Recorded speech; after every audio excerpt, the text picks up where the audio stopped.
Hello, everybody. Welcome back to another episode of At Home with Holmes. Thank you so much for joining us. And as always, we are housekeepers, so we have some housekeeping for you.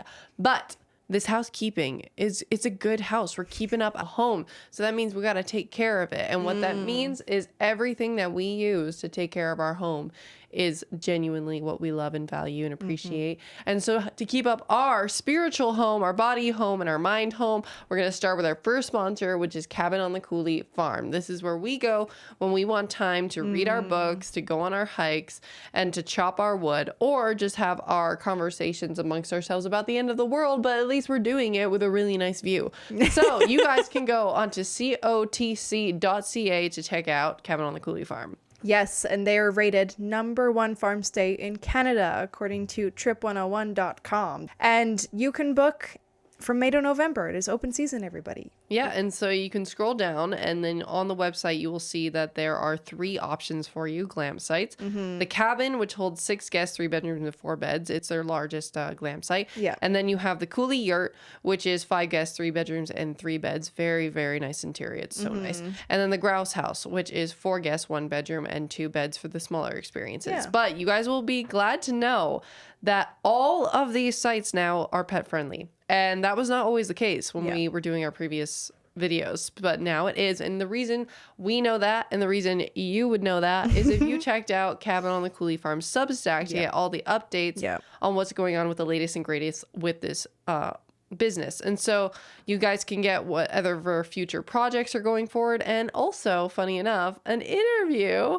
by the owner of this business with Maddie and I. And you will see that Maddie, we're wearing a particular garment that is... If you want to get this Alberta jersey, and you guys can find the Alberta jersey on our Buy Me a Coffee, but instead of buying us a coffee, you guys are going to buy us some matcha. And you will see a shop tab on the right. That is where you can get these jerseys to match me and Macy. And if you do, send us a photo. And originally we did these jerseys just for the Alberta patriotism of it. To infiltrate hockey games. Yeah. And we were surprised that people from BC wanted to buy these jerseys, and have been, because it turns out it's not about making the money. It's about sending a message. And this message is nationwide. And on Nationwide, it dawned on me that our mother is actually a real estate agent. So if people want to capitalize on this Alberta patriotism and the investment that is coming here because of the Alberta movement, my mom can help you out with that transition into our province. If you guys are on the other side and you're not really sure, a bit more uncertain, want more ground somewhere in the US, our mom can also help you with the sale out of Alberta. So I will put her email in the description box for people to capitalize on. Yeah, you guys know that we are hugely family centric. So when you support our mama homes, you support us as well. And we really, really thank you guys for that. So yes, and on the last product that we wanted to share with you guys is something that we use on a quotidian basis. This is actually our hair care and our skincare. We use South Korean product. It's called Reman. And the reason we use this stuff is because South Korea, they regulate their products heavily, contrary to here in the West, where they allow thousands of products because it's proven efficacious, according to people like the FDA. They have thousands of product that you're not allowed to put in because they know it's not efficacious. So they have much higher standards. And in this particular stuff, the 2 main ingredients are byungpool, which is tiger grass, and they use lava water, which is mineral filled water. It is not dead distilled water. So healthy products, which we love. But yeah, so thank you guys so much for joining us in our preamble and this housekeeping to keep all our houses well kept. And without further ado, we can get on with the episode. Alrighty. Hello, everybody. Welcome back to another episode. This is Politics at Home with Holmes. And today we have Cory Morgan and Chris Scott. Chris Scott has been on the show before. Cory Morgan, however, we are privileged to have him on for the first time. This is exciting, I know, definitely for me, because I read his book years ago. And yet I find it gets more and more relevant as time keeps going on, which is the true marks of a good writer, somebody that their works continue to play out. So today, Macy had the idea of getting these two brains on because if you guys watched our last episode, we interviewed Michael Harris and Isaiah, both from little youth politicians from the Libertarian Party, a federal party, and the PPC, another federal party. And Macy and I haven't really touched federal politics. We've been involved provincially and municipally because we always thought, locally, work your way up. But these kids, still believing in Alberta independence, thought we're going to take this. And Macy and I have also been hearing a lot of rhetoric that if the Conservatives had just gone in, if Pierre Poilievre had just gone in, it would have been fine. And that the federal game is still worth fighting for because we have a history of people like Stephen Harper who did great things for Alberta.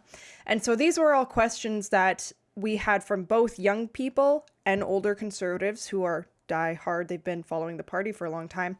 And we wanted to understand more of some of the historical context and then hear what the feedback is from all the town halls that both these men have been speaking at together.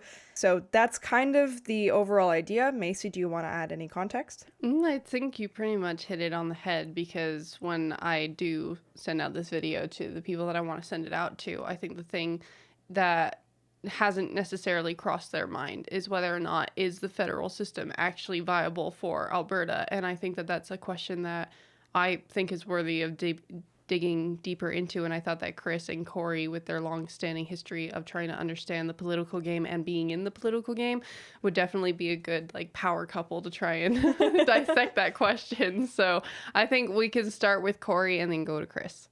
Sure. I mean, you guys already kind of hit it on the head where the discussion has to go, in that it's the system. You said that multiple times, and that's absolutely true.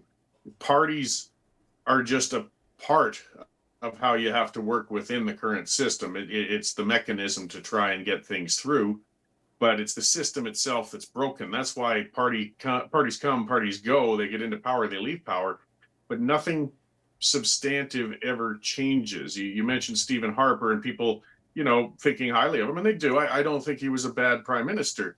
He just didn't accomplish anything to change the system, and no politician can. That's where I come to that conclusion. We need to find a way to rebuild the system. I mean, Harper did things. He got rid of the gun registry. He got rid of the wheat board. I mean, he did make some positive changes, and he was certainly less bad to the West than the Liberal predecessors.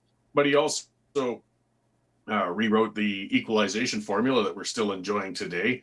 He didn't facilitate any of those things he'd put out when prior to becoming prime minister, talking about the Alberta agenda, helping provinces get their own pension plans, or devolving central power to the provinces.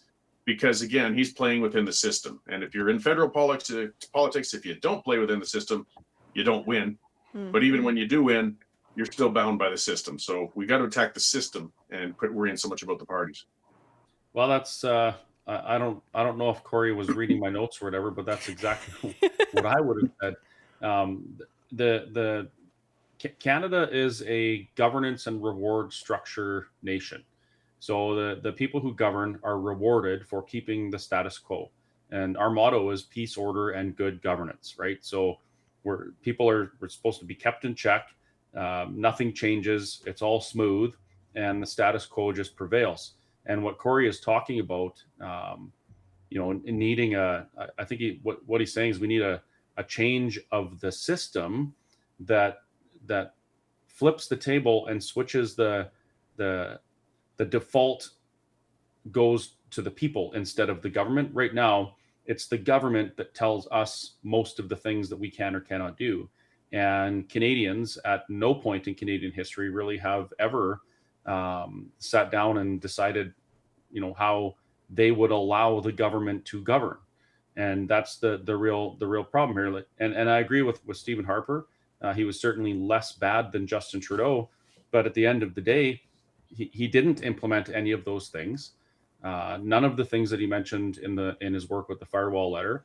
And he left us with as a signatory to the Paris Climate Accord that laid the groundwork for a lot of the issues that we're seeing right now with interference in our industry. In addition to that, he was the prime minister when with the onset of the idea of a shameful Canada. We started down this path of being ashamed of our past with regards to relationships with First Nations people, and that has culminated in some of the issues that we're seeing today, where We have to feel so guilty about 1850 that in 2026 we can't ask a democratic question to the people of Alberta. So I agree with Cory. And so, Maddie, you can go if you want to, but something that came to mind as well is what has recently been, or what recently happened with even the recent floor crossings. I was kind of shocked and also laughing a little bit because I was like, you have now conservative members that are now just going over to the Liberal Party. And I think that if I was a conservative, like a diehard conservative looking at that, I would be so offended and feel so betrayed. But I guess my question to you and Cory would be, do you think that that is just a product of this, I guess, system being so broken and designed the way that it's supposed to be designed, as you guys have been alluding to? Because I think that that is something that if I was looking at that and I was a young conservative and I was involved in federal politics, I would be thinking, well, they clearly just weren't the right people and we need to get better people in. And so I would just keep pushing to try and get better candidates in, and then hopefully that can solve the problem of the federal politics. But you guys are saying that it's more deeper than just that. Is that correct? The only thing that I would actually disagree with, Cory, and even you there, is that I don't think it's actually broken. I think this is it's intentional, designed to be unchangeable and maintain power structure with the people who are rewarded for keeping the people in check, right? The people that cross the floor, I'm interested to know what their reward was for that. Although a federal appointment in federal politics is or election is a reward in itself. I mean, they're paid a pretty decent wage. They get a really good pension after, I think, eight years or something like that. And the benefits that they get while they're in office are very, very lucrative. I mean, these people come out of office earning, I can't remember what their wage is, 180,000 or $200,000 or something like that a year. And they come out after 4 years with a net worth of like 5 or 6 million. So there's obviously some pretty decent rewards in that structure. And so, of course, people are going to cross the floor. They'll do whatever they have to do to maintain that, the governance and the reward that goes with it. Some people don't understand, actually. I think the ability to floor cross is actually an important one. If a person can't leave the party and cross the floor, the parties are actually even more centrally run and powerful. The leaders are more powerful than they would be if those members couldn't leave the party and perhaps represent another side. The problem is there are, potential times that it might happen where the party has gone off the rails, or the local interests have deviated a great deal from what the member thought, they could represent within that party, and they should have that ability to leave so that they can at least hold a little bit of the leadership in check. The problem is that the voters and the citizens have no means of holding them accountable between elections. And when we see floor crossings that were clearly based on self-interest, which is the bulk of them realistically. I mean, I talked about the ideal circumstances where they're going to cross on principle. Realistically, they're usually just crossing to line their pockets, as Chris said, or find themselves into a better position in the House of Commons. We need, getting back to say the farther discussions, if we get the opportunity, as Chris said, to have input and build our own system, build a new system. We need accountability mechanisms built in, like recall, where citizens, if it has been something beyond the pale, they can get up, have a way to make an initiative and actually remove a member from power between elections. We have recall policies in Alberta, for example, but they're kind of toothless when you think of it. We used to have it in Alberta about 50, 60 years ago with Social Credit Party. And there was a big recall initiative that turned out that was going to recall their leader. So, of course, the Social Credit Party had a majority government. So just before the recall could happen, they just changed the legislation so it couldn't happen. And so if it's just in policy, it doesn't hold the government accountable. We need it to be entrenched in the system so that the government is beholden to the system and the system is accountable to the people. And as Chris was kind of saying, it's backwards right now. And those are opportunities we need to find in building a new structure altogether. But the opportunistic floor crossings, they're just another symptom of a sick system. Yeah, Cory, the people that wanted to be government designed the system, and that's what people don't understand in Canada. Like, we have this idea that we just got together and we got in a room and wrote a constitution. We agreed on these things, and this is how government's going to run. But that's not the case at all. What happened in Canada was people who were already in governance positions and were already kind of the elite. They went to England and they sat with the Crown's representatives. They wrote a piece of legislation with them, and that legislation was the British North America Act. Well, that was passed in British Parliament and imposed on Canada as our system of governance. So it's no wonder that it's skewed towards, to benefiting the governance body in Canada rather than the people. It's a completely different thing. Yeah, regarding one of the things that I learned that from Matthew Ehret's work, that was later down the line before I had gotten involved in politics. And initially, to make a difference, and I feel like that's largely the motivation for a lot of young people, they just want to make a change in the system. And we've heard a lot of the feedback we're getting from the youth thus far is that they recognize there's a problem, but the solutions are really, they're abstract to them. They don't know what to do. And even getting on a CA board, they don't know what to do with that. Because being even on our CA board, the main goal is to help the party achieve its policies and to further its reach. And so to change the system, what are some different lines of thinking? Would you encourage going down the history route? I know for me personally, reading Cory Morgan's book, that context about how many times from the start, I mean, even the fact Michael Wagner's book also goes back to the independence in Alberta looking for sovereignty, how far back it goes, is insane. It almost, you could literally argue back to the founding of Alberta as a province. And that helped me recognize, okay, we've tried this, we've tried that, we've tried this. And Chris, as you're alluding to with the American system, versus the Canadian system, even for the war on independence that they ended up going through, it took 20 years of work prior, which Cory, you could say you've been in this for that long, and you have. It took 20 years of just getting people around the idea that freedom was something worth valuing before they even got to the campaigning and then eventually the war that ended up happening later on. So these are just for our audience and some of the young people where they don't know what the solution is. They recognize a problem, but that's as far as it goes.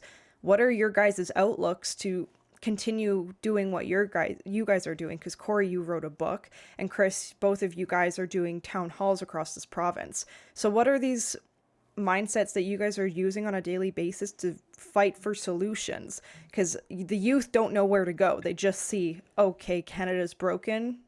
What now? We have to start having conversations with people. I'm going to be 47 this year, which is still young, by the way. And I've only known these things for like 5 years. I went through my entire adult voting life not knowing the real history of how Canada was created, not really understanding the Constitution, my rights, or anything like that. And that put me in a place where when I was put in a place where I was staring down the government, and I was kind of standing up for myself. And then all of a sudden I realized, oh, wow, I don't actually know anything. And I don't know how to stand up for myself because I've never taken the time to learn. So in my opinion, the single most important thing that we can do is learn. We need to be educated on these things, history, of Canada and that type of thing. And when we learn these things, we need to become advocates and kind of disciples for this movement and go and share it with other people. We need to bring this concept to Albertans and at the very least get them the facts and fill them in on the details and then let them make their minds up. And that's what Let's Talk Alberta is about. Of course, we all have our opinions. Cory and I are very opinionated with a lot of things. But at the end of the day, we just want to share the information with people so that they can make their mind up on their own. And, after they learn these things, if they still believe that the status quo is the best thing, well, then, it is what it is. They're entitled to their opinion. But I genuinely believe that when people are presented with the facts, when they understand the situation that we're in here, the vast majority of them come to the conclusion, the same conclusion that I came to, which is Alberta independence and Alberta sovereignty is not only necessary, but it's inevitable. And I guess coming from my friend, to a degree, what's going to have to happen, I think, is things are going to have to get worse before they get better. People are complacent, they're comfortable, and COVID woke a lot of people up. So, people, political activists, others, dorks and weenies like me who've been doing this since the late 80s, because that's just my thing. Tried to get, average people engaged and involved, and we'd get some, but it's not really, unfortunately, till the times get tough that a lot of people suddenly realize, oh crap, those warnings they've been telling me about all this time are now coming to pass, because we had gaps in our freedoms and protections. So the three things really that I think would move people along is your economic well-being, your personal freedoms, and your safety. And we're fading on all three of those fronts. And people, I think, are starting to realize that. We got a number I keep putting out, and I know it makes a lot of people's eyes glaze over, but is our gross domestic product per capita when we're talking about economic wealth. In Canada in 2015, I believe it was about 51,000 American dollars per person. Now it's about $55,000 American a person. Back in 2015, the United States was about 55,000 a person. Now it's 90,000 per person. They have grown dramatically in the amount of economic activity and wealth per person. Canada has flatlined. We're not even keeping up with inflation. We're getting poorer. And there's a lot of reasons for that. I won't go fully into that rabbit hole, but it's another indication of a dead-end broken system. And that's where younger people are starting to realize, I can't buy a house. There's no chance I'm going to be able to participate in this economy like my parents did. I have a difficult time seeing that future, or paying off my student loans, or all of those things. So they're getting engaged. And then when you get personal freedoms, that's where COVID really woke a lot of people up. Wow, I'm one more outbreak away from being locked down, from having my business shut down, from being banned from traveling, from having my kids go to school. There's nothing has changed to prevent that from happening again. So a lot of people woke up and realized that. Personal safety, that gets down to, well, unfortunately, as things are going to get worse. I mean, whether it's the addiction epidemic and the condition that our streets are in, we do not feel that we're in a stable, high-level democratic kind of civilized country anymore. Things are getting really rough. That's waking some people up. But to what Chris was talking about, then we need to, when people wake up and realize this isn't working, I'm worried about the future, something has to change. The more base of educated or informed, or at least active people we can have when the time is ready for them to jump in, that's how we can, take advantage of that and fully utilize it to work towards change. So holding those meetings, talking to people when they have those concerns, so they can conclude for themselves, because they have to conclude for themselves that, okay, we need to change something. We need to change the system. How am I going to do it? What am I going to do? So it's sort of the ill nature of the system itself will convert people, but we got to make sure that we convert them to move then towards positive change. Otherwise, if a system collapses, then you could end up in true anarchy with rioting and depressions and things such as that, which would be awful. If we can head that off by having people, okay, here's the problem, now we got to point them towards a solution. And I think Chris's activity with Let's Talk Alberta is very solution oriented. Let's get people out there and discuss then, okay, this is what we're moving towards. What are we going to do about it when we get there? Because it's going to be inevitable eventually. Yeah, that's actually one thing I wanted to go towards next, because, talking about going towards something, both of you are taking what I would actually consider, you're young in your guys' attitude, thinking that your actions demonstrate there's still stuff to do. Because what you just alluded to, the breakdown of anarchy, I've heard many people, though, these people that say it, they are always in the older demographic, and they wish things would just get really bad, because then maybe radical change could actually happen, or it would finally wake up all the lions that they think are, just docile asleep right now, as if things really, shizzy hits the fizzy, so to speak. And whereas I never hear that from a young person, even if they recognize that things are going down, they're just kind of a deer in headlights, but they want a next step. And these town halls, and then writing the books, you guys are acting as if there's still something to do, and you're not necessarily just doing it, as Cory, in your book, you allude to the history of all the parties that you were actually involved with. Chris, you are doing this out of your own volition and with the help and volunteers of a bunch of local Albertans. There's not a party, even technically. the usual groups that people hear of, oh, the APP and all this, you're not exactly waiting on something. So in your guys' brain, parties are not the only way to do things, and you're not waiting on, you guys don't think you need a leader in order to go through with this. You're not looking to other people to make your own decisions. How did that happen for both of you guys? Because youth usually look for an entity or a person that they can follow. Well, a politician or a political party can only be successful if the people that they are looking for support from know what they need to support. And that's the issue. Like, we don't have politicians these days that get up on a soapbox and they say, hey, I'm advocating for this needs to change, I'm gonna make these changes. We have politicians that look around and see where people are going, and then they go and they try and get in front of that.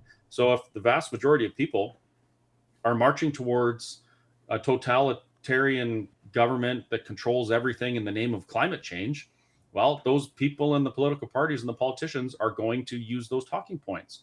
So if that's the case, which we know it is, that means that the people need to have their minds and their hearts changed so that they demand different things from the politicians. That's the idea of Let's Talk Alberta. That's why I've always been so focused on the education. And look at the past 20 years. We've had politicians pass legislation and create policy in this country that is absolutely not conducive to human flourishing. It is not respectful of the sanctity of human life. As a matter of fact, some of the policies that we've seen imposed on us are quite literally detrimental to human beings. Like, senior citizens have to choose between heating their home or buying groceries because we're paying a carbon tax on both. Stuff like that. So we have to change the way people are thinking, and then the politicians will see that. The people that want to be politicians will see that, and they'll realize, oh, okay, so if the people know what's going on, they know who they are, they know what their rights are, they know what they want, I guess we're going to have to give them that. Otherwise, we won't get elected. And, your comment about as you get the older people are kind of like, we want it to get bad so that there's change. When you're young, it's easy to be a little more hopeful and naive to the reality of political change because you haven't seen a lot yet, right? You're coming out of a time when it's mostly warm and fuzzy, but as you get older, you see things and you hear things and you experience things. Like we just passed the anniversary of the Tiananmen Square incident, right? I was a kid and I watched the Berlin Wall come down, and I watched the videos of people getting shot trying to climb over the Berlin Wall. Like, as you get older and these things compound, you start to realize, hey, things can get worse. Life isn't a bunch of rainbows. Freedom isn't free. And sometimes things don't go the way you want. So, that kind of results in that realization that, well, if society keeps going this way, it will get so bad eventually that these things that have occurred in history will repeat. And that, for me, it's motivating to push and educate so that we don't ever have to go down that path. I don't believe it's necessary if people do the work to inform each other before it gets to the point of no return. Yeah, and I don't think too many people really want things to get worse, but it's more of an understanding that that's probably what's going to happen before things get better.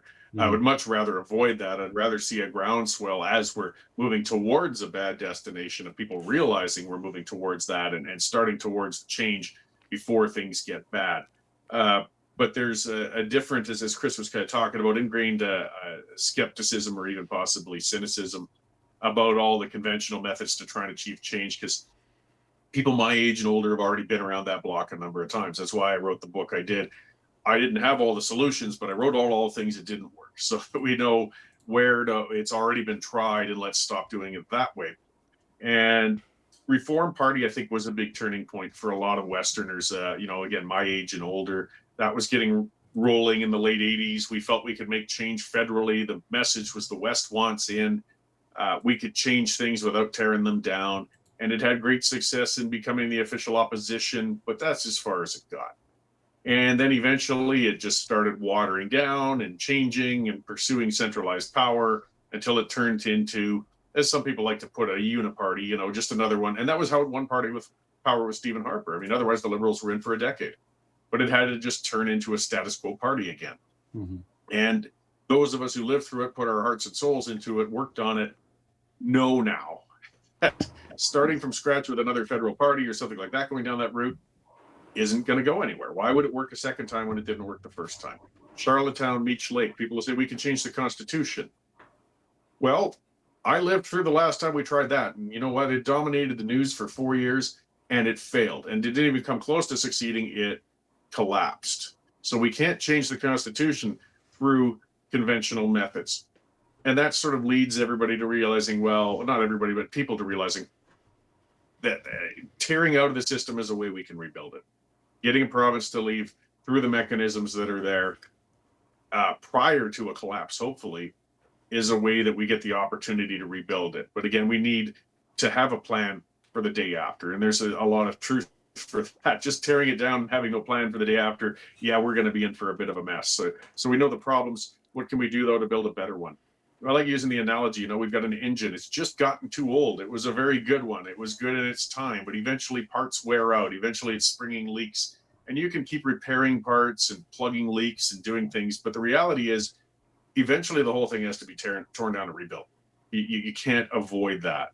And that's kind of what's happening with our Constitution, our system. We can't tinker with it or fix it now. It needs to be rebuilt.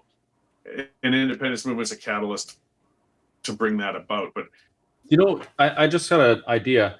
I think the reason why there's this concept that things need to get worse is it's because a lot of the holdback right now, or the opposition to Alberta sovereignty in particular, is based on an emotional thing, right? It's an emotional barrier that people have within them. I've come to realize that oftentimes patriotism blinds people to the failings of the nation and makes them accept things that they shouldn't accept. So the concept is that at some point, the feeling that somebody has about their patriotism and the positive feelings there is it's overwhelmed by other feelings of things that they're seeing or experiencing within that system that cause them to abandon their emotional or break down their emotional barriers, and they're all of a sudden willing to look at different things because they feel that it's not balanced anymore, right? And it's about emotions. So something that's coming to mind that I want to draw off of is bringing it to the specific context of Alberta, because as I have been noticing, that emotionalism that you're talking about is definitely pertinent, even among the young generations, which I kind of laugh because I'm like, you haven't even been alive and a part of Canada that long, but okay. At least the older demographics I can understand, actually, because they have the lived context of the thing. But something that I'm wanting to touch on further is the specific context of Alberta's case then, because I think that that's something that needs to be considered, because as Cory was alluding to, even for the younger generation, not even being able to afford homes and such, it's like there is a physical reality that is happening, and where as you've both been alluding to, the bills that have been coming forward, right, are not prosperous at all for human beings, and that's recognized, right? Even in the conservative movement, like it's definitely recognized that these are not good things, and Mark Carney is being painted as definitely like a villain for sure. And so something that I'm thinking of is when we talked about, I guess, sort of like the British North American Act, for example, right? In it, through our research, it said something along the lines of, our rights are granted to us by the British Parliament, by the Crown. And so consequently, you could reverse correlate and say that means that they could be taken away then. But I was looking into it, and it was saying that the name got changed to the Constitution Act. And then I was asking, is it still a system where the British Parliament has sort of say over our rights and our freedoms? And it said, well, not necessarily, since the Constitution is supposed to be the supreme law, and it goes off of what the Charter presents, right? And then it's supposed to be where our legislative system and our laws and the Senate, they're supposed to be adhering to, of course, our Canadian Charter of Rights and Freedoms, and how it is that they go and proceed in the legal processes of making sure our rights are not trampled on, essentially. But what we've been seeing is, well, that's nice and all, but they are still being trampled on. It's more of a matter of, well, it depends on who's interpreting it, right? And then depending on how it's interpreted, they can now make citizens that are law-abiding citizens not law-abiding because they changed the law to make you criminals, to criminalize you, essentially. And so with this system that's happening, again, people could think that if we just got in the right people, then Alberta would be okay. I'm not going to speak on the other half of the provinces. What I want to talk about is specifically Alberta, because when we're thinking about even the governor general, right, that's appointed still by the monarch, the king. And then the governor general is the one that appoints our senators, right? And that's all on the recommendation of the prime minister, as it's supposed to be, I guess. And some say, well, if you just get in the right prime minister, then all is going to be well. And it's like, well, is it going to be well for Alberta? Because if I'm not mistaken, we're still not represented correctly in the Senate, Albertan specifically. And so I'm just wondering what your guys' thoughts are on addressing all of those different points, because it's like, what about our legal system is not going to help Alberta in any case try and, I guess, make the corrections that we'd like to make to the system that you guys are talking about, and why Alberta independence was kind of the ping in our brains and in your brains to kind of go like, this might be our only viable option. Yeah, well, we keep circling back to the bottom line. The system is broken. I mean, as Chris says, it's acting as it's designed. That's fine, but as far as citizens are concerned, it's broken, and it will never serve Alberta. Never. You pointed out the Senate. I mean, we have 6 senators in Alberta. We have twice the populations of the Maritimes, and the Maritimes have 34 senators or something like that. And the Senate theoretically is a very powerful house, as powerful as the House of Commons. That's only theoretically because they're appointed, so they really still end up answering to the prime minister. It's just a non-democratic, terrible system that evolved out of a monarchy. So I mean, it was an improvement over the feudal system, but it's not as structured like the American system, for example, which was born of revolution, that really focused on empowering citizens rather than empowering government. The American system's far from perfect either, but that attitude is completely different in its how it's structured and how it's laid out. The rights aren't supposed to be granted to us. The government should be sniveling and begging as to why they should ever have the ability to infringe on our rights. The default should be our rights, not the government giving them to us. But getting beyond that as to why Alberta's different. And among provinces, Alberta's still always been the frontier. Half of Alberta was not born in Alberta. They came from other provinces or other countries. And so people have always I've heard from a lot of xenophobic, I guess you could almost say independent supporters, we're going to turn liberal if we keep letting people in and so on. If that was the case, it would have happened 30, 40 years ago, because Alberta's always been a destination for an influx of people. And it hasn't happened that we turned into a bunch of liberals, because the kind of people who come here are people looking to make more for themselves. They're people tired of a system wherever they came from that was oppressing them or wasn't allowing them to flourish. I mean, it takes some courage and some gumption to leave your safe space, whether it's another country or another province, and say, I'm going to leave my family, my friends, and I'm going to go way over there and try and make something for myself. And that's where there's a different sort of attitude, because this is a province made up of people with that kind of attitude, whether it was the farmers 100 some years ago or the oil workers coming in to make a fortune back in the 60s, 70s, and even today. So 2 things I've seen in North America doing a lot of work all over, when I used to work in the survey industry. There's only 2 areas where you see the local flag as much or more than the national flag. You go through Ontario, you don't see Ontario flags all over on houses. I mean, businesses and some government buildings, sure, you'll see the Ontario flag, but otherwise not on houses. Same with British Columbia, same with Ohio, same with Pennsylvania. But Alberta and Texas, you see flags on households. In Texas, you never go a block without knowing you're in Texas, because they'll have the American flag all over, absolutely, but that Texan flag is omnipresent. And in Alberta, we're not as much so as Texas, but still, it's even before the independence movement and everything, it was very common to see Alberta flags in front of homes and on display, because there's a different sort of culture and identity here, and that gets dismissed a lot. And that's actually the stronger part of why we've got the better chance of any province or state kind of in Canada to become independent and pull out, because we have a different attitude, a freedom-based attitude, and an independent individual type of attitude. And Texas has that too. That's why they stay in the United States because they feel it benefits them, but a lot of them identify as Texan first, American second. Albertans not as far along, but very similar. So we are different than other provinces that way, even though we have a very strong mix of people that came from other provinces. So we've got to build more also on our culture and remind people of that there is a shared identity. It's not as distinct as when you have a linguistic thing, in Quebec or so on, but the businessman from India who's tired of the regulations and the taxes that are nailing him and keeping him from prospering, or the person from Eastern Europe who came over and has their son come home one day and say, "Hey, I'm a girl today." They're as upset with this mess too, and these were self-starting people who want to get something going. So that's where that potential is, and engaging those people and making that change. A bit of a long ramble, but that distinction of Alberta, not enough people recognize it yet, and I think as we clarify that, that's going to strengthen the movement as well.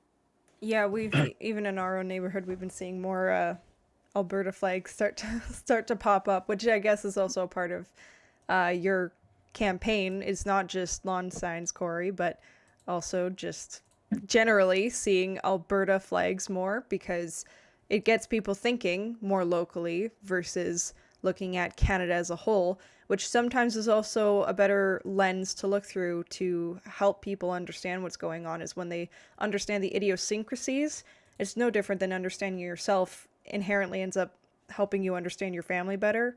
When you look at province and then local politics, your neighbor, how to run a business, those small things can then micro later on. Because when you're looking at something like Canada, you think, well, maybe it's working exactly as it should. But that doesn't necessarily mean you understand whether that's good or not until you see something good happening on the local level and you go, oh, wait, there's a better alternative than what's being presented. And I think that contrast about, oh, this localism is actually playing out better than what's playing out on the national level. And that is also a differentiation that I think youth are probably lacking because they don't know the contrast. All they know is Canada, multiculturalism, because that's what we were literally taught in school. And then to redefine it and look locally, they don't even think about that, which makes sense because youth don't usually go and look internally in the sense of how to improve oneself and how to improve your neighbor. Because I mean, even having these conversations which you guys are doing, it inherently you are thinking about not just your own well-being but others. Yeah, well, something Macy said kind of caught me. You mentioned that we have a problem with things because of the way laws are being interpreted. Mm-hmm. And you were talking about the British North America Act and how things changed. So and Cory can correct me if I'm wrong here, but this is my understanding. When the Constitution was repatriated to Canada in 1982, that was kind of the final step in Canada being able to self-govern. So prior to that, the monarchy was heavily involved, and they could actually pass legislation and impose it on Canada. The Land and Resources Transfer Act and the Statute of Westminster, those both are examples. That changed in 1982. That was the English Crown saying, "Hey, we're going to let you guys completely do your thing," except that we continued to send our legislation for royal assent from monarch, which is it's kind of interesting to me. But with the interpretation thing, in 1982, when that was done, and we got the Charter of Rights and Freedoms, that's when things started to change. We moved away from using British common law to base our judiciary on, and we moved into this idea that our judiciary in Canada could all of a sudden be lawmakers, and that's what's happening. A lot of the things that we have issues with are Supreme Court or even a lower court ruling that effectively became a law because that's the way something was interpreted, and that's a problem, because if we have unelected, unaccountable, appointed people effectively making laws that affect our lives, and we have no way to change that, what does that mean for democracy? What does that mean for freedom or things like that?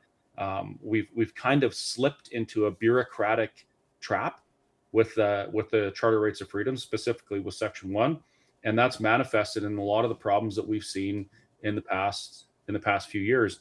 And like Cory says, I believe that Alberta independence, our opportunity to write our own constitution and enshrine our own foundational laws, um, that are more give power to the people. That's the only way we can remedy that issue. There was a interview that I listened to with Brett Oland and Martin Armstrong, and they were playing with the idea of what a new Alberta currency could look like in the future and how to incorporate it with the United States' dollar, anything to further the financial sovereignty of us. So even my generation can afford a house.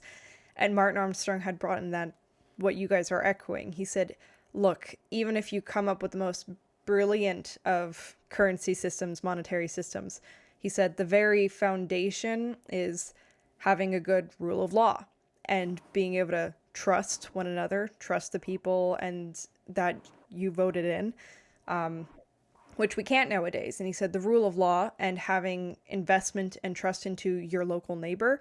And that's one thing that Macy and I had found when we spoke at a town hall for another individual who is kind of like yourselves, just putting on town halls locally, thinking, I just want people to have the conversation. It came up the very factor of loyalty and that patriotism. And it dawned on me while we were talking about that, even the people that were in the room that were actively disagreeing, I still felt more loyal to them than I did whatever Canada was. Whatever Canada is, this idea, which I thought I knew. And then I feel as time goes on and more decisions and bills and laws happen, this idea just starts to deteriorate. And I feel like all the puzzle pieces are being stripped from my idea of whatever Canada was, not even that I necessarily changed my mind. And then suddenly, as I was looking around the room, it's the local neighbors. I want to be able to trust the person that's literally next door and that I know lives in my province. It is something tangible. It is where we can actually help one another rather than relying on something that I frankly don't understand anymore. But I can understand my neighbor who goes through the same struggles and same gas prices that I do on a daily basis. Good point. I was just talking, I just wanted to quickly hit on patriotism and loyalty and people understanding that it's actually quite inherently wrong to feel a sense of patriotism or loyalty to a document. And that's kind of what it is. Canada's an agreement. I mean, Right. it is a nation, it's a country, and it's got a history. But you can still value the history of Canada, recognize the history, recognize that it did a lot of good for all of us. And it's not going to go away if a province becomes independent. It just means that the country changed. As Chris pointed out, we stopped being the Dominion of Canada and became the country of Canada with the patriotation. It's these terms, patriating the Constitution in 1982. We still have the trappings of the monarchy, but they aren't really a part of us anymore. Things change, and they should change. And it's not being disloyal. I mean, 1982, it wasn't a hatred of the Queen that brought that about. It was the fact that the country was growing up and needed to move further. So just we need to work on some of those feelings people have and make them realize that it's not disloyal, it's not bad to want to move away from an old system, and it's not spitting on the old structure that was there. It's just something natural. Yeah, something that came to mind is when Chris was talking about, I guess, the justices and how they are basically perpetuating a system where their decisions can become law, and they're also appointed and they're not elected either. And I was just looking at how they are also appointed by the governor general. And again, I think this is something that probably might need to be, I guess, thought upon for my generation specifically, is like even the idea of the governor general. If I'm not mistaken, they're also the supreme military head, if I'm not mistaken. And so that's also something to make pause for concern and go like, whoa, like a lot of even our military decisions are based upon this individual who holds a significant amount of power. And yes, there's on face value, they are adhering to the advice of the prime minister. And again, it's just this cycle of like, well, if we only just got in the right prime minister, then everything's going to be solved and dandy and da da da da. But it's also just the idea of they can't afford to lose us. Like, this is something where when you start to think about the idea of Alberta and just how hardworking we are in this concept that you're talking about, Corey, of just our patriotism is not just founded on economics. I get that, but the only reason you get economics is what is the success of an economy if not people's energy? People's energy goes into hard work, and then it's supposed to show for something, and so it can show in the form of wealth. So that way you can exchange it for other tradable objects. It's like when we have a culture of people that are hardworking, that are, I guess, sort of the breadbasket of Canada, then the problem is that they can't afford for us to be gone, for us to leave, because we're technically funding the welfare state, right? We are like, just like a small government needs the taxation, needs the dollars from the people in order to do things. Well, we are that because it goes over in equalization payments if people have been paying attention. And so I'm thinking to myself, I'm like, even in this system, when we are, I guess, sort of providing majority of the wealth, we are still not being listened to, and we are still getting hit with no after no after no. And so what is that like? You as an Albertan, as any Albertan, any age demographic, you're standing there going, what are we supposed to do with that? Because clearly nothing's changed, and we still aren't being listened to. And as Chris, you've alluded to many times, it was said on the onset that was how the East was going to treat the West. It was just going to extract and be like, we're not listening to you. And so that's why when I think of the Alberta independence movement, I'm like, any hidden levers of the monarch that may or may not be there, I don't want them there at all. And I want Alberta as what we could be as a people, which we are hardworking and we can produce more and we have good ideas, and there is other innovations happening out there in the world that we could take after, and we could be 100% just sovereign and prosperous. Why wouldn't you want that? Because so far it's just showing that if things are so good, or the system is so good, and if we just get in the right person, then everything's going to be fixed. It's like, we wouldn't be where we are today if that was actually true. Which is, again, you can't afford anything, and these bills that are coming forward by the justices and such, they aren't in our favor. We are losing more freedom than we are gaining. So that's kind of like my little remarks on all of that. But I caught something in there. You said like we're funding a welfare state, right?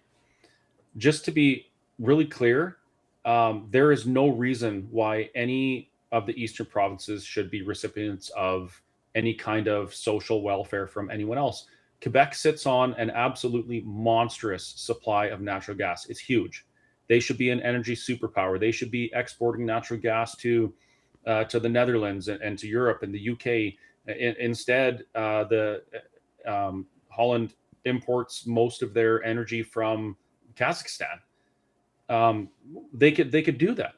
The Atlantic provinces, they sit on like an enormous reserve of oil and gas in their offshore. They could and should be prospering. What's happening with this, this transfer program, is that we're allowing other provinces, or enabling other provinces to pursue anti-human ideological blunders, while we extract the value from our land here, and then send a portion of the value there so that they don't have to do it. Quebec just unilaterally quite a few years ago, passed a ban on fracking. Well, I've been fracking wells in Alberta since 2000, when I started, well, not personally, but involved in it since 2000. It's not a new thing. The propaganda that I saw out there supporting this unilateral ban was wrong. It was misinformation, and we just enable that sort of thing. So I think that Alberta removing themselves from this situation is going to be the slap in the face, the reality slap in the face that some of these other provinces need, to say, hey, do it yourself. You should prosper. You don't. And Quebec's premier even said, we don't want your money. We're not a welfare state. Like he said that about a year ago in an interview. I wish I could find it, but they don't need it. They just get it because we allow it. and it's completely ridiculous. It shouldn't be happening. Yeah, that's something Ben Trudeau had echoed, saying that the Quebecers, half of them, he's like, they don't even know they receive the payments, just so you know. Mhm. So that's just another realization. We send it because we allow it. It's not like all of the provinces receiving it are actually reliant upon it. And that also echoes what Cory had said earlier, that wanting to change doesn't necessarily make us loyal or disloyal, sorry, to the other provinces or this idea of Canada, because that's another thing that even the youth are echoing. They don't love the idea of change, leaving Canada. Nobody really knows what that means. And fair enough, that uncertainty. But I think even just acknowledging that, and so if that's not what you want, but what do you want? You need a vision. And I think that this Alberta independence movement, because Kathy Flett likes to say, I don't want to promise things that I don't know. And she said, I tell a lot of people I don't know what's going to happen. But she's like, here's what I want to happen. And here's my vision for Alberta. Here's my vision for you, my neighbors. Here's my vision for the seniors. Hence the specificity of some of the policies. What could an independent Alberta look like? Even just that thought, which people find scary. But if you start to input your own values upon it, so maybe better pension plans for the seniors. Well, that's not a bad idea. That's not inherently evil.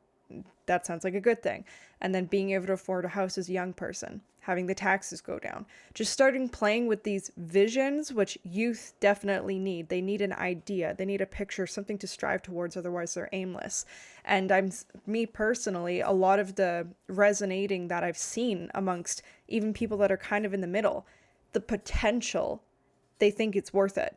The thing with being in constant survival, people have started to plateau and they don't see what could potentially be on the horizon. But this Alberta independence movement, at the very least, is presenting an opportunity for people to look at the potential about what values do you have that you want to start echoing and start exemplifying more. And that's what Cory's also alluded to, which is being loyal to a potential that you want to partake in. You're right when you say we don't know exactly what an independent Alberta would look like. We have a good idea. We can do our best. But the reality is, we don't know what the future is going to look like right now either. And the difference is, we have very little control over it. At the very least, in an independent Alberta with our own constitution, sure, we don't know exactly how it's going to go. But at the end of the day, how it goes is going to be a result of what we decide, not what somebody else decides. And they don't have to suffer the consequence. So that's a great talking point for anyone that's concerned about or fearing the unknown, is that it's all unknown. Anything tomorrow is unknown. It's just whether or not you want to have something to do with the outcome is the question. I had this just because a friend of mine was asking me, and I said, well, I'm going to have Chris and Cory on, so maybe when we have them on, I'll ask them. And it's a very short question, and honestly, we've kind of already answered it throughout, but just for the sake of maybe specific, like, just here's the answer to this. The remark was, I wonder if for some this could be solved by having a system of geographic representation similar to U.S. Senate. And so what are your guys' thoughts on that? Sure. So, talking about when I was part of the Reform Party, for example, way back when I was young and working on that, one of the biggest things they tried to bring in a concept to balance the things regionally in the country was a triple E Senate, what they called it, which meant equal, elected, and effective. So let's say the United States has 2 senators per province, no matter what. Let's say even if we had 10 senators per province, but they all had 10 across the country each, and then elected rather than appointed. And the effective part, I think, if you had them elected, you're going to get them become effective by nature anyways. But all roads just keep leading to the independence thing, though, because the only way you would ever accomplish those is by opening the Constitution. And we have a better chance of winning lotteries, than the chances of 7 in 10 provinces saying they're going to give up Senate power that they already have for the sake of balancing it across the country. Why would the Maritimes possibly vote to lose that extra dominance they have in the Senate, or the guaranteed seats that Quebec has in the Senate? And if you can't win all of those, you can't change the Constitution. So yes, proposing a Senate that could balance things like that. And I think in a new system, perhaps there should be a bicameral House with a regionally based sort of system for different areas, even in something as small as Alberta. Great idea. But to try and get it in Canada, you're going to be waiting a long, long time. There is one way, Corey, that we could open and change the Constitution. One way, and one way only, and that is if Alberta holds a successful referendum on Alberta independence and it begins negotiations with the federal government. That's it. I don't know of any other leverage that we could possibly have that would compel or encourage other provinces to get on board with this.